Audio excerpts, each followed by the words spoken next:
மக்களே வணக்கம். இன்னைக்கு நம்ம சேலம் சங்ககிரியில் இருக்கக்கூடிய பிஆர்எம் கல்யாண மண்டபத்தில் டாட்டாவோட ஐஎல்எம்சிவி வெஹிக்கிளையும் அதே மாதிரி ஹெவி வெஹிக்கிளையும் முன்னாடி இருந்த வெஹிக்கிளை இப்போ அப்கிரேட் பண்ணி புது நேமில் லான்ச் பண்ணியிருக்காங்க. அதெல்லாம் என்ன அப்படின்றதான் பார்க்க போகிறோம். இந்த சங்ககிரி சேலம் ஏரியாக்களில் ஓடக்கூடிய 16 வீல் லாரி அப்படின்னு சொல்லி எடுத்துக்கலாம்.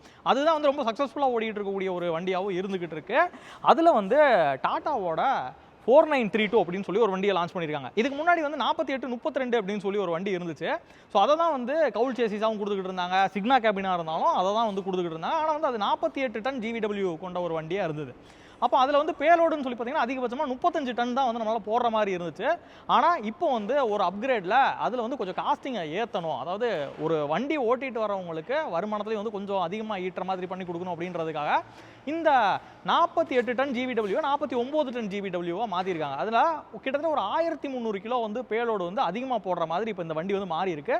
அதுக்கு சில மாற்றங்கள்னு சொல்லி பார்த்தீங்கன்னா இந்த வண்டியோட இன்ஜினில் ரீஃபைன்மெண்ட் பண்ணியிருக்காங்க. அதே மாதிரி பின்னாடி இருக்கக்கூடிய வீல் பேஸில் பார்த்தீங்கன்னா கொஞ்சம் இன்க்ரீஸ் பண்ணி லோடு ஒரு 1300 டன் 1300 கிலோ போட்டிங்க அப்படின்னாலும் தாங்குற மாதிரி இந்த சேசிஸ் வடிவமைச்சிருக்காங்க. ஸோ இதில் கொடுத்துருக்கூடிய இன்ஜின் சொல்லி பார்த்தீங்கன்னா ஒரு 6.7 லிட்டர் கம்பின்ஸ் இன்ஜின் 1100 நியூட்டன் மீட்டர் டார்க்கையும் அதே மாதிரி 320 ஹெச்பியும் ப்ரொடியூஸ் பண்ணக்கூடிய ஒரு இன்ஜின் இதில் கொடுத்துருக்காங்க. 6 சிலிண்டர் இன்ஜின், ஒரு பவர்ஃபுல்லான இன்ஜின். இந்த ஏரியாவில் ரொம்ப மார்க்கெட் ஷேரை ஏற்றி டாட்டாவில் அதிகமாக இப்போ சேல் ஆகிட்டு இருக்கக்கூடிய ஒரு வண்டியாகவும் இதுவாக தான் இருக்குது. ஸோ இதில் பெரும்பாலும் இந்த கவுல் சேசிஸை தான் எடுத்து பாடியாக பில்ட் பண்ணிக்கிட்டு இருக்காங்க இந்த ஏரியாக்களில். பட் அதுலேயுமே இன்னொரு ஆப்ஷன் இந்த சிக்னா கேபின் கிடைக்குது. ஸோ இந்த சிக்னா கேபினும் அதே தான் 49 32 அப்படின்ற ஒரு நேமில் விட்டுருக்காங்க. எல்லாமே பேலோடு எல்லாமே சேமாக இருக்கும்.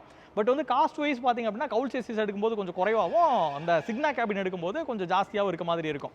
ஸோ இதில் கம்பெனியோட கேபின் கம்ஃபோர்ட் அப்படின்றது கம்ப்ளீட்டாக இருக்கும். அதே மாதிரி ஒரு கிராஷ் டெஸ்டட் கேபினாக இதில் கொடுத்துருக்காங்க. உட்காரும் போதே பார்த்தீங்கன்னா சீட் எந்த அளவுக்கு ஏர் குஷனிங்கோட இருக்குது அப்படின்றத நம்மளால் பார்க்க முடியும். அந்த அளவுக்கு ஒரு கம்ஃபர்டபுளான ஒரு கேபின் தான் இது. சிக்னாவோட அதே ஸ்டீரிங் வீல் வருது. Tilt and telescopic steering wheel தான் இதில் வரும். ஸோ அது போக பார்த்தீங்கன்னா கண்ட்ரோல்ஸே இந்த இடத்துல பார்த்தீங்கன்னா டேஷ்போர்டு கண்ட்ரோல்ஸ் எல்லாமே ரொம்ப ப்ரீமியமாக இருக்கும்.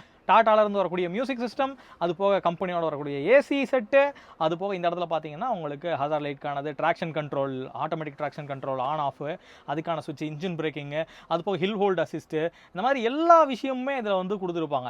ஸோ அதே மாதிரி ரீஜனை ஆட்டோமேட்டிக்காக அதாவது கட் ஆஃப் பண்ணுறது, மேனுவலாக கட் ஆஃப் பண்ணுறது, அந்த மாதிரி சுவிச்சஸ்லாம் இது நெடுதூர பயணங்களுக்கு தேவைப்படக்கூடிய ஒரு வண்டி அப்படின்றதுனால இந்த மாதிரி ஸ்லீப்பர் கேபினாவே இதை கொடுத்துருக்காங்க. அதுக்கு கீழே பார்த்தீங்க அப்படின்னா கொஞ்சம் லக்கேஜ் எல்லாம் வைக்கிற மாதிரி கண்டெய்னர் ஏரியா கொடுத்துருப்பாங்க.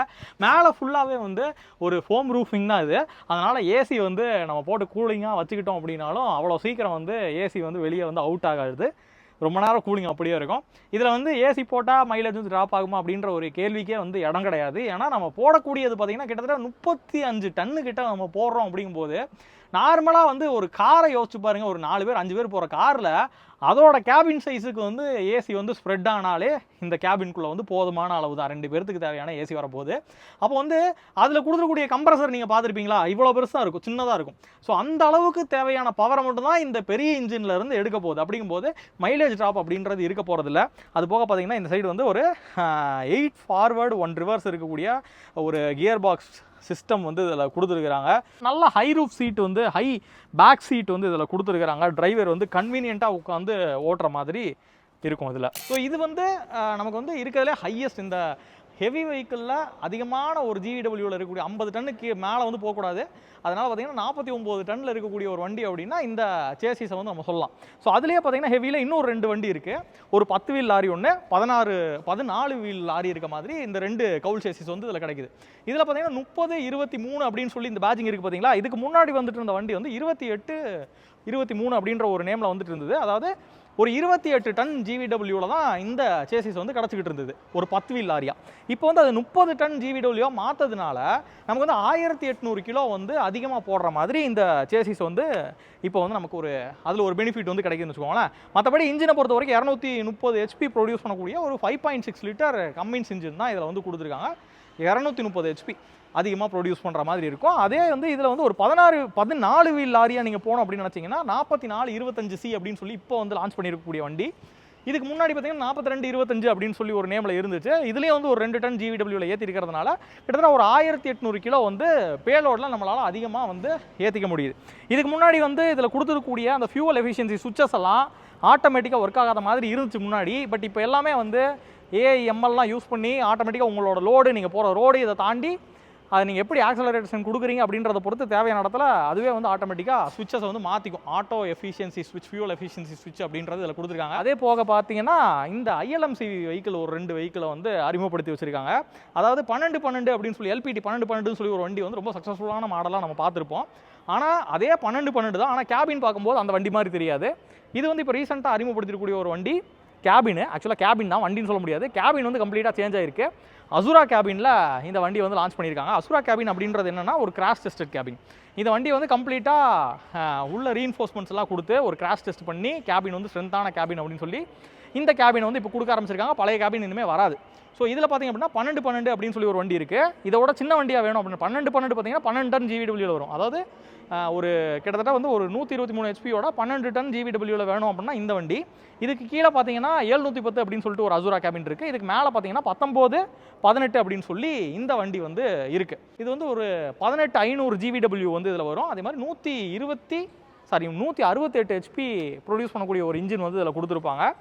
இதில் வந்து ஒரு 12600 கிலோ பேலோடு வந்து இதில் போட்டுக்க முடியும். இதில் கேபின்னு சொல்லி பின்னாடி இருக்கக்கூடிய கார்கோ தொட்டின்னு பார்த்தீங்கன்னா 17 அடி, 20 அடி, 22 அடி, 24 அடின்னு சொல்லிட்டு ஒரு 4 ஆப்ஷனில் வந்து கிடைக்குது. இந்த 12 அதே சேம் தான். 17 அடி, 20 அடி, 22 அடி, 24 அடின்னு சொல்லிட்டு ஒரு 4 ஆப்ஷனு. அந்த 710 அப்படின்ற ஒரு வண்டிக்கு மட்டும் நீங்கள் போகிறீங்க அப்படின்ற பட்சத்தில் அது வந்து 10 அடி 12 அடின்னு சொல்லி 2 தொட்டியில் வந்து கிடைக்கும். அது 99 HP பவர் ப்ரொடியூஸ் பண்ணக்கூடிய ஒரு சின்ன வண்டியாக இருக்கும். அதில் வந்து ஒரு 4135 கிலோ பேலோடு வந்து அதில் போட்டுக்க முடியும். ஸோ இதுதான் வந்து அசுரா கேபின். இது வரைக்கும் வந்து நிறைய பேர் வந்து அசுரா கேபின் எப்போ தமிழ்நாட்டுக்கு வரும் அப்படின்னு சொல்லி கேட்டுக்கிட்டு இருந்தீங்க. இப்போ வந்து தமிழ்நாட்டில் லான்ச் ஆகிடுச்சு. சங்ககிரியில் வச்சு லான்ச் பண்ணியிருக்காங்க இந்த கல்யாண மண்டபத்தில். ஸோ அசுரா கேபினை பொறுத்த வரைக்கும் 3 வண்டி தான். அதே மாதிரி ஹெவி வெஹிக்கிள் அப்படின்னு சொல்லி போனீங்கன்னா 16 வீலில் 1, 14 வீலில் 1, 10 வீலில் 1 அப்படின்னு சொல்லி 3 கவுல் சேசிஸாகவும் ஒரு சிக்னா கேபினாவும் இந்த இடத்துல வந்து லான்ச் பண்ணி வச்சிருக்கிறத பார்க்க முடியும். ஸோ தொடர்ந்து இந்த மாதிரியான வண்டிகளை தனித்தனியாக அதில் இருக்கக்கூடிய ஸ்பெஷாலிட்டிஸ் என்ன, அது யாருக்கு எப்படி பயன்பட போகுது, அதில் எப்படி பாடி கட்டுறதுக்கு ஈஸியாக வந்து கொடுத்துருக்காங்க, அதில் வந்து ஏசி ஃபிட்மெண்ட்டுக்கு என்னென்ன வழிவகையெல்லாம் கொடுத்துருக்காங்க அப்படின்றதெல்லாம் தொடர்ந்து ஒவ்வொரு வீடியோவில் வந்து நான் உங்களுக்காக கொண்டு வரேன். இந்த வீடியோ வந்து உங்களுக்கு என்னென்ன வண்டிகள் வந்து வந்திருக்கு அப்படின்றத தெரிஞ்சிருப்பீங்க. அடுத்து ஒரு நல்ல வீடியோவில் சந்திக்கிறேன். அது வரைக்கும் உங்கள்கிட்ட டாடா போய் சொல்கிறது உங்கள் சிதம்பரம் செல்வன்.